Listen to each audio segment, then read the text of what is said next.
main point, and then yellow is my overarching point. Like that is literally the central idea. And I normally put those on the screen. So I was like, I was ready to, and I'll still talk to you about it, and I'll still let you write it down. It's not a problem.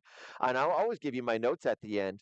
But today's message is really kind of just about passion and about zeal. And so I want to ask you though, I was like, how many would agree that food is like so much better when you're hungry? How many love food when you're full? You're like, depends on what it is and how full are we talking here. But imagine like, but when you're hungry, how many know a lot more things sound good? When you start fasting, you ever know like you never notice when you start fasting, like things that didn't sound good start sounding good. But like by day 4 or day 5, you're like, wow, I hate that stuff. That though looks really amazing right now. You ever have that happen to you before? I have. I was like, I would never eat that. But it's like on day 6, you're like, I'd eat that.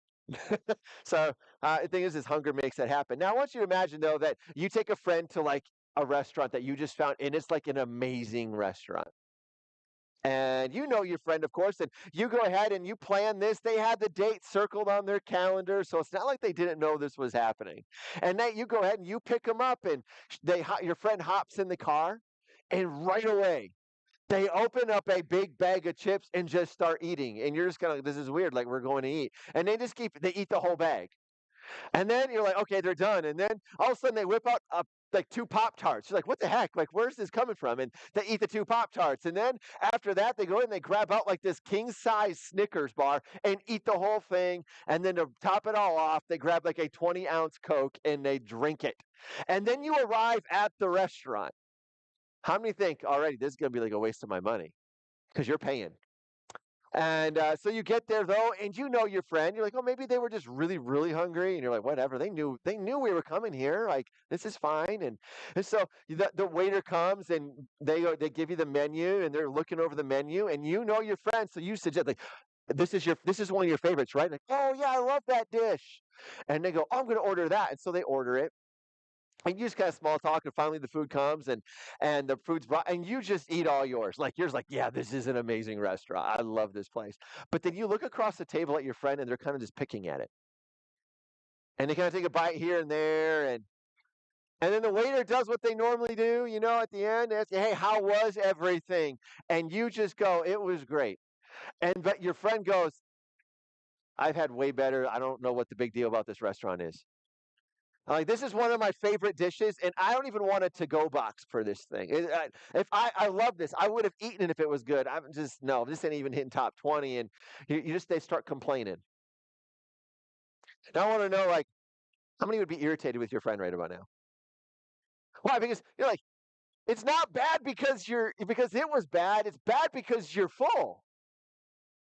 You were an idiot and you filled up on junk rather than take this thing right here. And can I be honest though? Isn't that kind of sometimes what happens to us when we come to God? When we go to prayer, we go to the Word, or we come to church on a Sunday morning, right? Many Christians come spiritually full in a way, but not with the right things.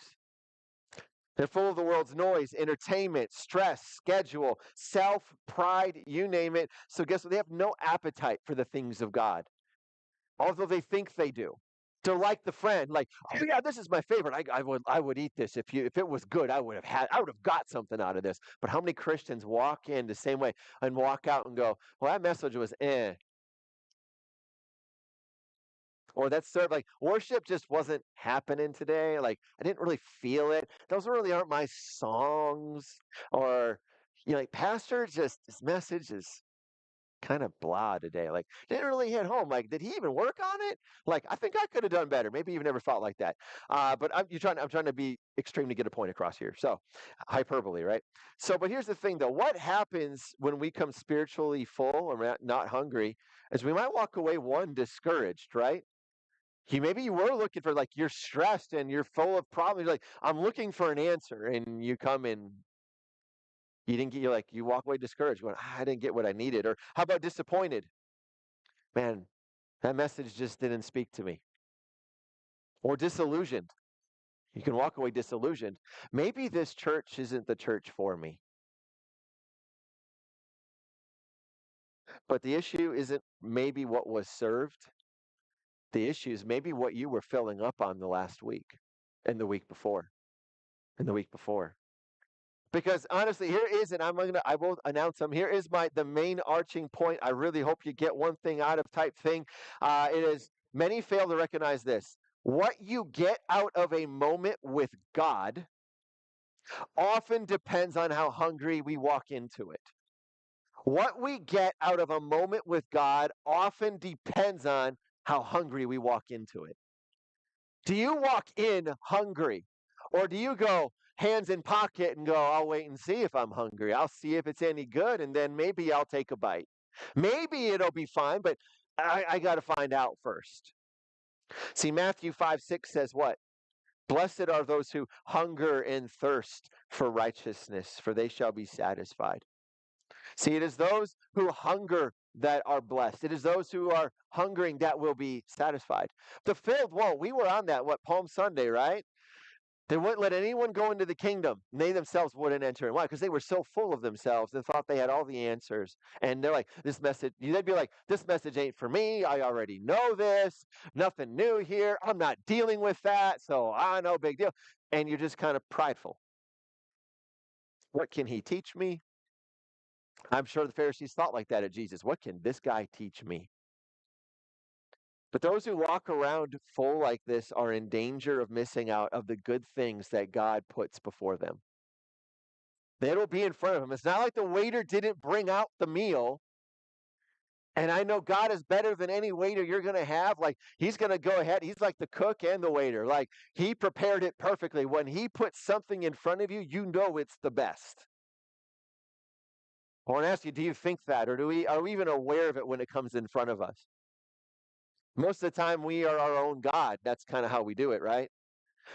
Well, that's not what I wanted, so that can't be God. Or what are you doing, God? I love you, and this is what I get. Like, we have these kinds of things. You see, Revelation 3:17, you get this church that kind of really shows this idea of what it means to be full. It says, you say, this is what the church says. You say, I'm rich. I have everything I want. I don't need a thing. And I like this. And I want somebody says, and you don't realize that you are ... I like that. You don't realize what you really are. You think you're rich. You think you have everything you need. You think you got this Christianity thing by the horns. You think you know. But you don't. You don't realize. What does he go on to say? He lists things, right? Like what? You are miserable. You are wretched. You are poor. You are blind. You are naked. That don't sound like you have everything you need. You see, these people, that's what a lukewarm Christian is. They're malnourished because they're just kind of there. But honestly, can I say, I think the church has confused being full with being fed. Yeah, you're always going to be, here's the thing, you're always going to be full of something, probably. You've probably said that to people, right? Or like, walk to your partner. That you just heard some crazy story, right? Yeah, your coworker said, and you turn around like they're full of it, right? They're not full of anything good when you say that. You're like, they're full of it. Like they're full of what? Lies. It's usually what you're saying. Like, nah, I don't buy what you're saying. But what are you full of? And honestly, it's really easy to tell because you look at your actions. All you gotta do is look at fruit. Fruit, it always comes back to that. What do you look like? The way that you live, the way you respond, the passion, the zeal that you have for God, the desperation to know Him more and to be closer to Him than you were yesterday. Does that even cross your mind at all in a day? To wake up and go, I'm so excited today, God. I am yours. I am yours because you bought and paid for me with the blood of your Son, Jesus Christ. So I can go ahead and just be excited about entering in, and I can't wait to hear what you have to say to me. Does that ever cross our minds to pray like that? With a passion and a zeal just to be with Him and know Him. So there are believers, they are full of worries, full of family affairs, just dealing with family stuff. Full of distraction. Honestly, here's one. I wrote this one because I think everyone does. Full of opinions. How church should go, how faith should look, what we should do, what we shouldn't do. Politically, they'll go ahead. They'll got opinions over there. They got opinions on everything. Full of knowledge, full of so much noise.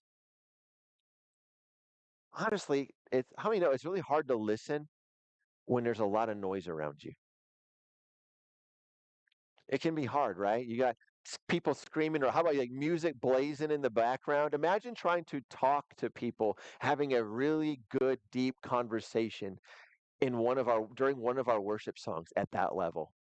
How's that going for you?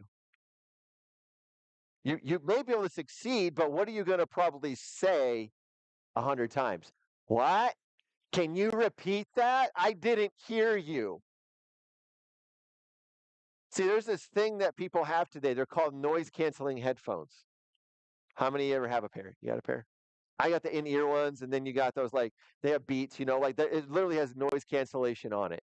And so a lot of people use them at work. They'll put their earbuds in, and they can't hear you very well. And then they put music on top of it, so they really can't. And honestly, did you know there's studies coming out saying how unhealthy that is for you? Your brain. Here's the thing, like not all the time. If you do it for like an hour a day, you're probably not going to get hurt for that. But there are people who shove them in for like 8 hours a day, like all work or something. They're always on them. You see them at at WalMarts, right? Yeah, there's people walking around with the headphones on. You know how weird I think that is? I don't say anything, but I go, what?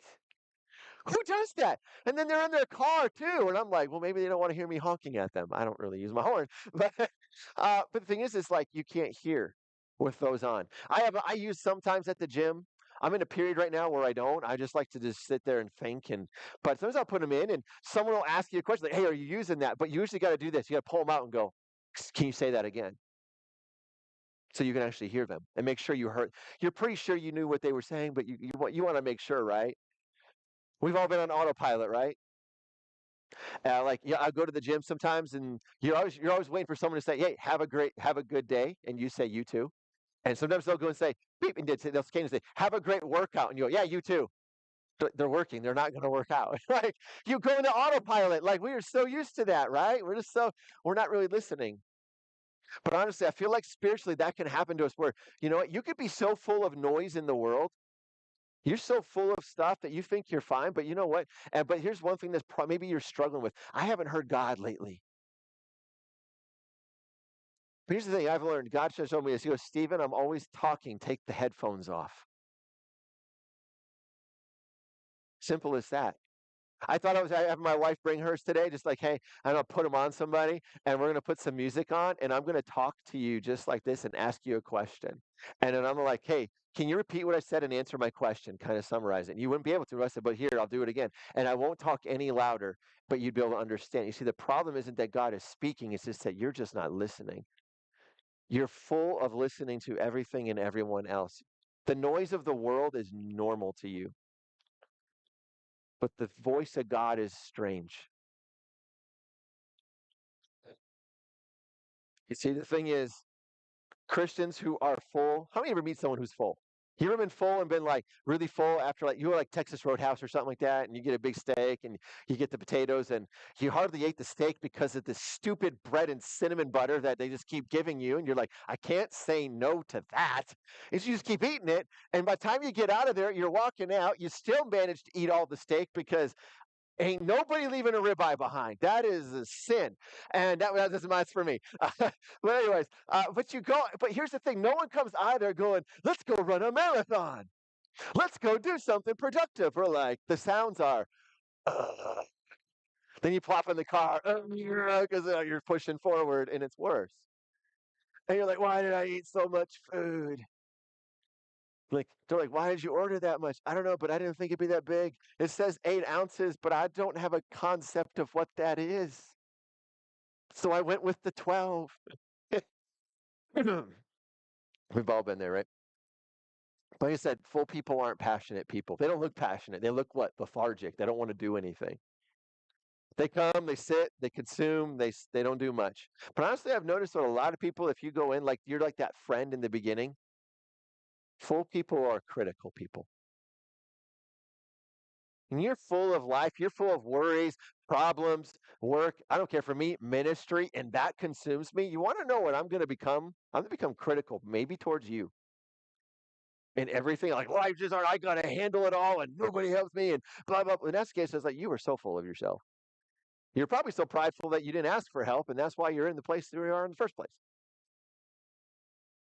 Anyone else been there besides me? Or am I just, I'm like, I'll preach to me. I don't have a problem with that. But honestly, how many of us have been spiritual food critics? We come in and we critique the message on how it could have been better, or he's just not doing so well. We're always evaluating the meal and rarely enjoying it. Is that what a food critic does? I'm like, man, that would suck. Go into a restaurant and you got to judge, like, uh, good on this, bad on, like constantly having to think about like how it's not good. That's what critics do. They're looking for flaws because they have to, because they're like, wait, unless you can hit perfection, like they're usually looking for the flaws. And I'm going, that's miserable. But I wonder, are you living life that way? Are you living in a relationship with God that is enjoyable, or are you living in a life that everything, honestly, you're just evaluating everything, including God and including yourself? I'll get to that in a moment. See, these kinds of people, they'll treat worship like a restaurant. 2 stars today. That's it. That was not that great. Then they go ahead and they treat the message like an Amazon product. They'll give their review or a Google review maybe. And then church is like a service provider. I think I'm going to switch to AT&T. I'm going to go to a different church. Like, this is what we do, right? We are not stick it out kind of people. I mean, our culture's not that way. We don't like it. We go somewhere else. We all have dealt with that. How many of us have all felt like running at times? Like I can just go somewhere else. We all have. And you're gonna feel it, but you fight the urge to run. See, those though who are hungry, they don't got time to critique. Why? Because they're too busy looking for food. Like I'm not critical. I'm just hungry. They're too busy feasting. I'm spiritually, you know what? They're too busy looking for the presence of God to feast on the presence of God. They're too busy to get, they're like, I got to get into his word because I was meditating on this verse through my head for like 8 hours at work today. And I'm really feeling like there's something to it and I need to see the context around it. They're too busy looking for, like desiring to be like God, walking in his righteousness to a greater degree. And for it all, they know that it's always going to be because of him that they can do any of this. So there's walking in gratefulness. They are the Paul. I was just talking to my kids this week about it. It was a van in front of us. Um, it said, I can do all things through Christ who strengthens me, right? Philippians. And then I made the joke because it was a van in front of us and they were going 20 in a 25. And how many know you don't go 25 in a 25? You go like 28, 29, maybe 30 if you're really late, or you speed. I don't know. But anyways, like they say like I can do all things through Christ who strengthens me. I said, and I looked at my kids and I go, except find the gas pedal. I had to make the joke. I just had to. And I thought it was funny. So I was like, I just smiled. I go, it's all good. I said, but then we started talking about that verse. I said, do you know that verse actually has everything to do with whether you are rich or poor, have a lot or little, you're just content no matter what? Which means in this moment, I'm just content that I have a car to get in. And yeah, I might be driving behind this person and I may not like the speed that we're going, but it's okay. We're not late. We're not going to be late. It's totally fine. We don't got to walk today. Hallelujah. I can get to my places and they just go, it's fine. This isn't much for patience. That'd be like first world problems, right? But the thing is how many of us, are you critical? Are you grateful? That's also a sign of what you're full of. Psalm 63, 1 through 8. You ever hear this verse? This is a great psalm. It's almost the whole psalm. I think there's only 12 verses in it or something like that. But I'm gonna start at verse 1 and go through verse 8. I'm gonna read the whole thing out of Psalm 63. Oh God, you are my God. This is David, by the way, writing this. I earnestly search for you. My soul thirsts for you. My whole body longs for you in this parched and weary land where there is no water. I have seen you in your sanctuary and gazed upon your power and glory. Your unfailing love is better than life itself. How I praise you. I will praise you as long as I live, lifting up my hand to you in prayer. You satisfy me more than the richest feast.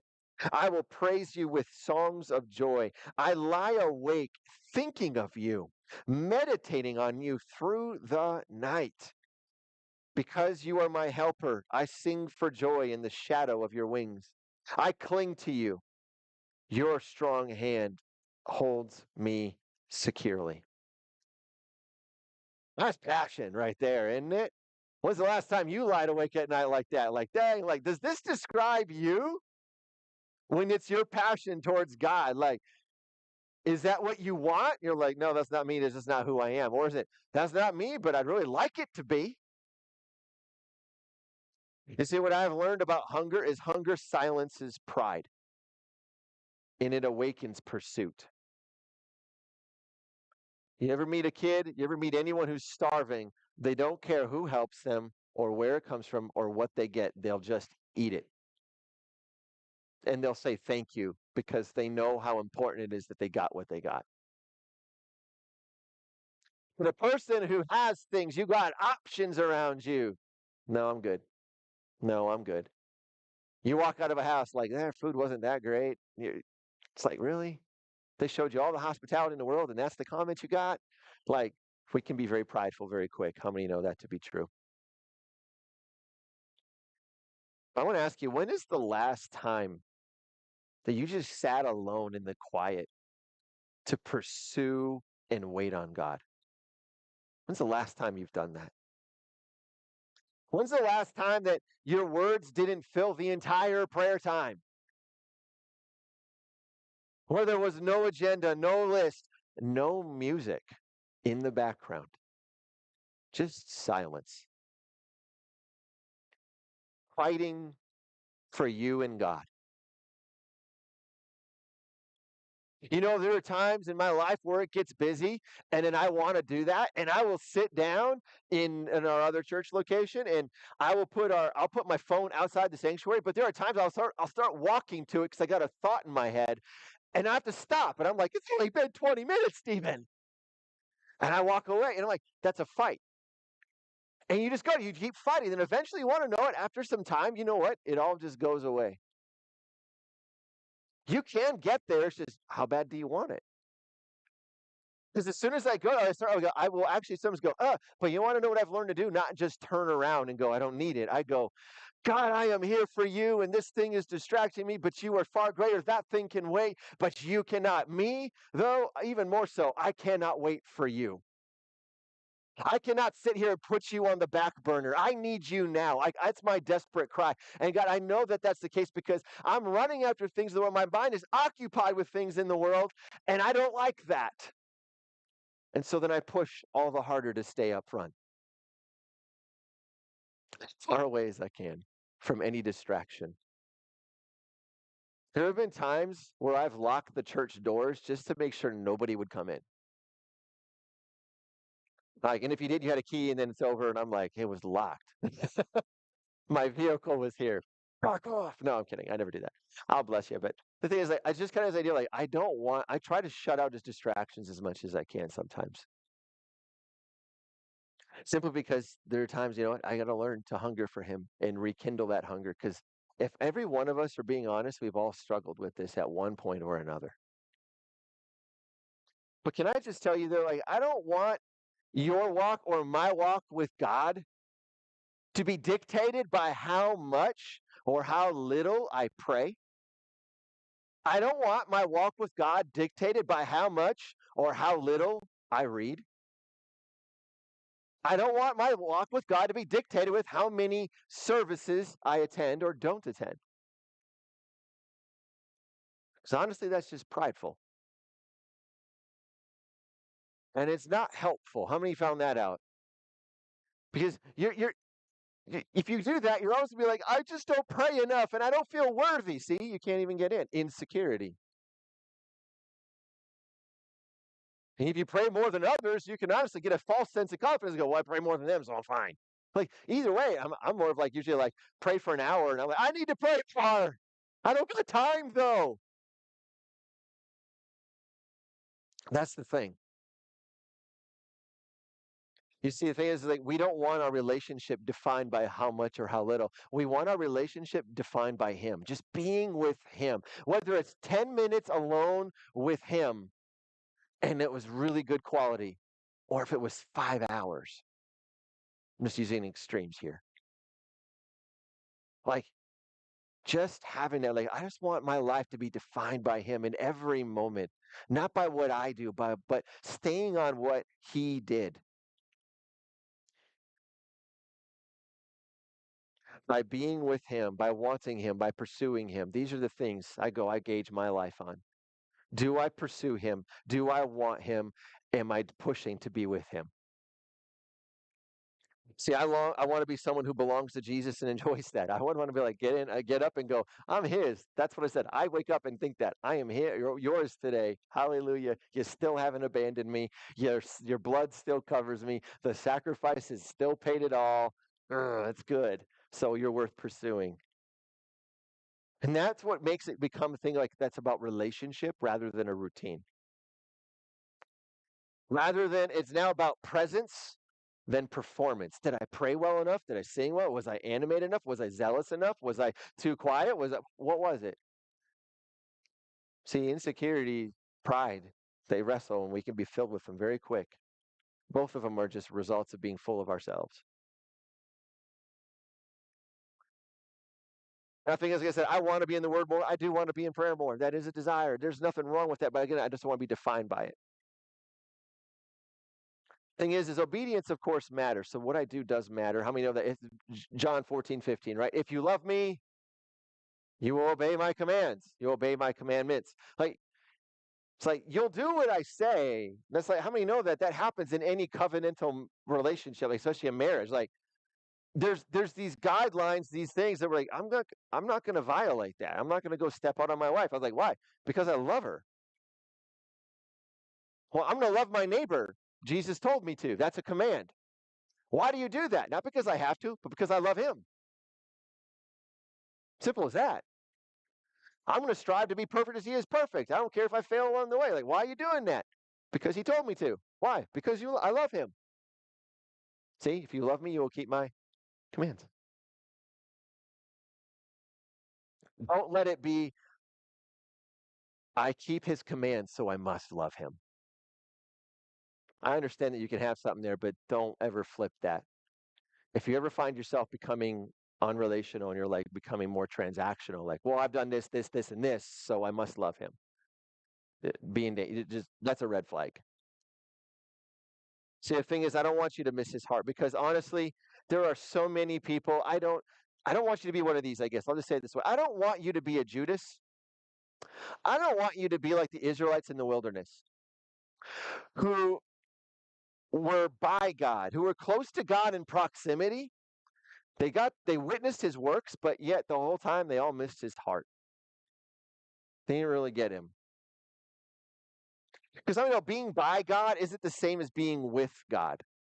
Give you an example. Me and my wife, we could be laying in our bed next to each other, and we could be we're by each other, but we can both be on our phones, looking at other things and be elsewhere. Are we with each other or just by each other? We're just next to each other. That's proximity. But when we come with each other, we're present. We're put the things down. You have my attention. I have your attention. I am focused on knowing you, what you have to say. I'm not trying to respond or listen so I can respond. It's just listen. Because again, this is a point I would have put on the screen for you. Proximity doesn't equal intimacy. Just because you got close by doesn't mean, like, do you think Judas was intimate with Jesus? He had a very intimate, no, quite the opposite. Walls were up. Self was very much in charge. Because this is the same as just like knowing about God, is it the same as knowing him? Because how many know information doesn't lead to transformation? If that's the case, the Pharisees should have been the most transformed people in the crowd. You need knowledge. Don't get me wrong, but if that's all you got the missing ingredient. And Jesus clearly is one of my favorite verses. Jesus clearly says that to him. He says, you search the scriptures because you think, but then he tells them, but what you miss is they're pointing to me. You see, when you detach knowledge from him and his guidance and the spirit that guides you into that truth to lead you into him, closer to him, and that's not your pursuit, there's no transformation. I want to ask you, do you really hunger for his righteousness? His righteousness. Think about that. Think about those two words for a moment. You could dwell on those probably all day. His righteousness. What does it mean? His righteousness. Like, wow, like he's perfect, but can I have that? And it says I can. It says by faith I can, but what does that mean? Like, do I walk in that? Do I just receive it? Can I become it? Like, is there a wrestling? Like, and I'm kind of yeah, yes to all. But you go, you get, you can. This is crazy. But then you realize how it's given and it's beautiful. When I ask you, when's the last time you came to the service hungry? When's the last time you've longed to just hear something to lead you into a deeper sense of what it means to walk in the righteousness of Christ? That would transform you closer into it. That you are desperate for that. Like, God, just show me something. I was at a conference last week, and the speaker, let's give you an example of what this looks like. The speaker said something, and I wrote it down. And then I did not tune the speaker back in. Like I tried to, it just wasn't working.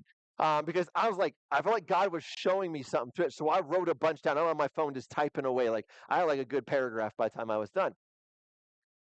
When's the last time that you've had that? Where something might have been set up front that just boom hits you and you're like, okay, like God, like, and you're allowed to zone me out when that happens. Like, just go grab, like, oh yeah, okay, oh yeah. Like, I love it when someone shows me a new way. Like they said, they say they give me a familiar verse and then they show a different angle. I go, whoa, never thought of that. And I start going and looking at other verses that way. Like, I bet you there's more to be found, and I'm gonna find it because I'm desperate to find it. But when's the last time you ran to the altar? When's the last time that you just ran to the front or dropped to your knees? Not because of the message that was preached. Maybe you're like, well, I don't need any of that. Why is there no hunger just for God? That you're just like, I don't need this. Like, I am unaware that I need to grow in this, like, in a sense of anything you said, but I know I need to. And you're in that desperation, run to the front, drop to your knees, and go, God, show me how to grow in this. Like, I want to. I know I got room to grow. And I just want you to show me. When's the last time you've had that kind of level of passion inside you? Versus of, I'll go home and methodically, analytically think about it and do nothing. Because most times that's what the devil does. He will go ahead and he'll give it, you'll get it, and then it'll be snatched away. And that's why most people can never remember what was preached, mostly with even about 3 hours from now. It'll be hard to articulate what I preached for many people, many people. There have been people, it was a pastor friend of mine said that he goes, he actually got this honestly told to him. I go, boy, I love the honesty of your congregation member. I go, that although it is very terrifying. The pastor asked him one time, said, what have you been reading? And you know what a congregation member came up to him later and said? Said, I hate that you asked that question. And he goes, you hate that I ask where have you been reading in the Bible? He goes, yeah. He goes, you want to know why? Like, I am panicked because I haven't read. So I have been times on Sunday morning before I come, I will read a chapter and just remember a little bit of it so I have an answer for you. But how many times have we done that? We just answer to have an answer. I can tell you what the message is about. And you're scrambling in your head, really. You're like, but you really didn't feed on it. You didn't take it to the Lord and search Him out and make it a part of you where you own it.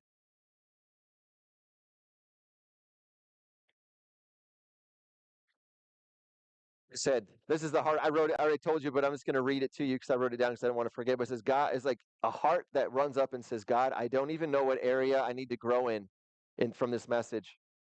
But I know I need to grow, so show me. Reveal the gap. Help me become more like you in this area because I want you and I want to be like you more than I am right now. I want to be one with you. So today, I'm actually going to give you that chance to a chance to respond. We are going to have a response time today. To respond with hunger. I'm not telling you what it looks like. I'm not saying you have to run to the front and get carpet burn on your knees because you fell so fast. Like, don't do it. Like, don't you don't need to do that. And if you want to, I guess that's totally fine. But can I be honest with some people that I have no some? Can I just be honest about some people? I should say. Can I be honest with some people? That's just weird. Can I be honest with some people? You should be honest with all people. Uh, yes. But can I be honest? Can I just say this honest statement that maybe it does hit you? You've been coming to church the same way for years now.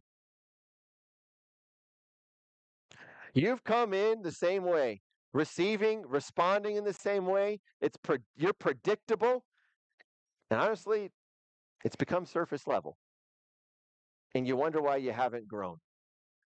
And maybe you're wondering why you're still leaving in want. Put it back to the restaurant way. The thing is that you're still eating off the kids' menu. How many know what the kids' menu has at a restaurant? Mac and cheese is happening, right? That's pretty much on everything. Maybe they'll have a hot dog or like butter noodles or like corn dogs if they don't got the hot dog and you got to have either the chicken tenders or the chicken nuggets, right? It's like that's the staples. Imagine going to a restaurant and you ordering just a kids menu item. How many of you doing that? And going, I do it because it's my favorite thing in the whole wide world. Like you're sitting at I was like, that's maybe where you're sitting at the Texas Roadhouse or like Olive Garden or anything like that. Like that's got a full menu, not just like a McDonald's thing or something. Like I'm talking like full sit down, go in. Fireworks in Lincoln is one of my favorite. I'm getting that like really spicy chicken, and you get the mac and cheese. I found out even their mac and cheese. There's adult mac and cheese and there's kids mac and cheese. I got mac and cheese with the bourbon. You cut it up, it tastes amazing. You throw it in, you stir it up. Asher got mac and cheese off the kids menu. It was Kraft. And I'm going, what an abomination. This is the stuff. And my son ate that and he never wanted that. He goes, we come here, I'm eating that, Dad. I go, even my kid gets it. Why? Why do so many though they do? They keep coming in the same way, thinking they have to do the same thing. And it's like, open up the menu. Start looking. You got options, man. And as a parent, sometimes that stinks. Because your kid went from $10 to $30 overnight. You're like, don't you? And you try to keep it. Don't you want this? This is just as good. It'll be fine. No, I want that. You're like, no. But honestly, in church, we do want them to graduate to the big menu. And that's what I want for you. I want you to actually grow up in your appetite, in your taste, in your hunger, in your response. It's time to change it. There's a feast prepared, but let's stop settling for chicken nuggets and apple slices, people. Like we go ahead and we just fold our hands, we go and we walk out the same. Like that's not it. I'm still kind of hungry. Well, it's because you ate off the kids' menu. You didn't do the work. You didn't fall to your knees. You didn't search God. You weren't passionate like that. And my wife was just reading what Nehemiah? Nehemiah.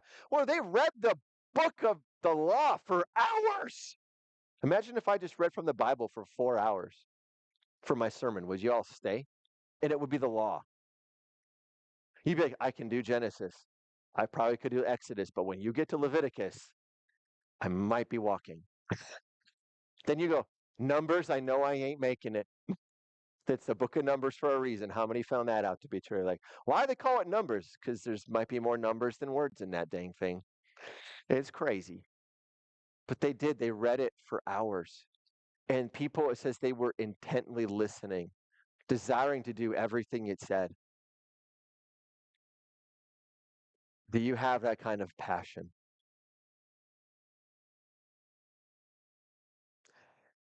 You see, there's much to be experienced, to be had. There's depth, there's fullness, transformation. But you got to move past the familiar. The familiar is comfortable. I get it, guys.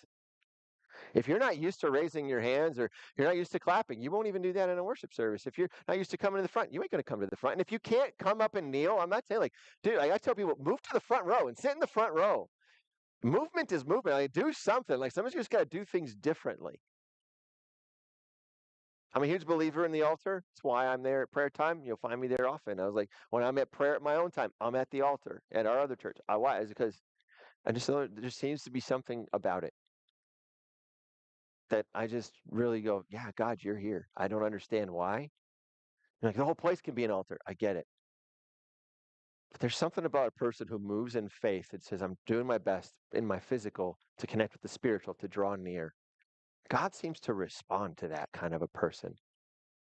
The one that steps out of the comfortable, who is willing to not just sit, but stand, to kneel, to go ahead and fight and go, God, I don't want to leave until I get something from you, until at least I lay myself out in true honesty and humility and repent.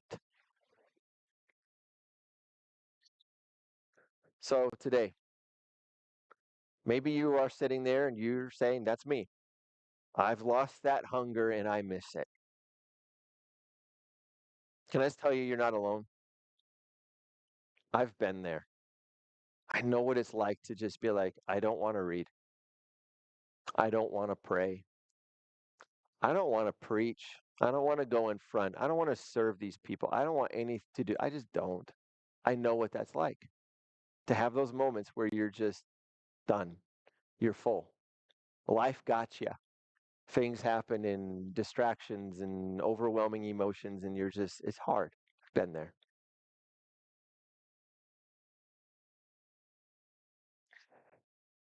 If that's you, I would just encourage you to say, I'm full, but I'm full of the wrong thing. And it's time to come before God. Maybe you're like, I want that hunger. Like you said, I've lost that hunger. I miss it. I miss Him. I miss being with Him. But most importantly, not only do I miss being with Him, I miss enjoying Him. How many know what that feels like to enjoy God and to not enjoy Him? It's just wrong. It feels bad. How many of that? I wrote this part down too. It said I wrote this down when I thought back to when I didn't. So I'm just, this quote that I'm giving you right now is just something I felt. I've lost that hunger. I miss it. I miss Him. I miss being with Him. I miss enjoying Him. I miss the simplicity. I miss the joy. I miss the deep satisfaction I once had in Him and Him alone. That I feel like I need other things to be happy. And I hate that. If that's you, this is the invitation that I give you. And it's not my words. This is Isaiah 55, 1 through 2. God says this: Come, all who are thirsty, come to the waters. And you who have no money, come, buy and eat. Come buy wine and milk without money and without cost. Why spend money on what is not bread, and why labor for what does not satisfy? Listen to me and eat what is good. You're like, I have nothing to offer. Did you hear that? At no cost, come. God's like, I will still give it to you for free. I will cover the cost. That's not just a salvation thing, that's a whole life in Christ thing. He will always cover it for you. So here's the invite. If you need Him, if you need to return to a place of hunger, passion, and nearness, you're going to say, the invite is come. If you feel like you have nothing to offer, no strength, no zeal, no words, the invitation is come. If you've been filling yourself with junk, things that don't satisfy, can I say, stop running after what's going to leave you empty, and again, come and receive what is actually good. Because no matter your condition today, my invite, I believe God's invite, whatever you have, whatever your condition, whatever you don't have, the invite is come. So I'm just going to pray, and there are no words on the screen, but I felt like it was an appropriate song, maybe too close and cliched. It is Hungry, Falling on My Knees. Um, if you can sing along if you know it, but I really do encourage you to come, to make a movement, to do something that you maybe haven't. And if honestly what you haven't done is you're like, I haven't even bowed my head in a service before in a long time. I've just sat here and said, I really don't need it. Like, I'm fine and I'll do it later. Like, and you're like, maybe your different is just bow down at your seat, head down, and go, God, I can't even say I've done this, and I've lost my passion. I got knowledge, I know stuff, but I think I've kind of lost you along the way. But whatever it looks like today, we're not judging you, and I'm not going to sit here and go like, well, that one's got passion and that one doesn't. Like, I'm not doing that. But I do want you to know that I wasn't always this way. The guy who you might see in front that looks a little weird to you, maybe, I don't know. I'll raise my hand, I'll clap, I'll do this, I do motions, I do stuff. When I sing and when I pray, I do that. I didn't always do that. I didn't come and give my life to Jesus and start doing that. I was like this. But I began to feel like I need to exhibit passion because my mind is not engaging. And I go, but I also want to express what I feel and what I think. And I want to give him all him. So I thought motions, I'm pointing to him. I'm like, I'm making sure he knows. And I'm getting my body involved in what I'm doing. I'm putting my whole being, I'm loving with all my heart, soul, mind, and strength, everything I got. And I cultivated that by just starting doing it. Boy, that first time of raising hands was weird. Boy, the first time walking and kneeling at the altar, that was weird. It's weird. But how many know weird's not necessarily bad? Sometimes we just need to get out of our comfort zone to grow. God is saying, will you be uncomfortable for me? Because that was the invite I kept feeling. Will you do what is uncomfortable for me? What you don't want to do, what's not in you, will you come to the front? Will you talk out loud? Will you stand up front? Will you lead my people? Will you tell them about me, even though it's not in you to do that? Just simply because I want you to. And I close with this story, and I'll pray.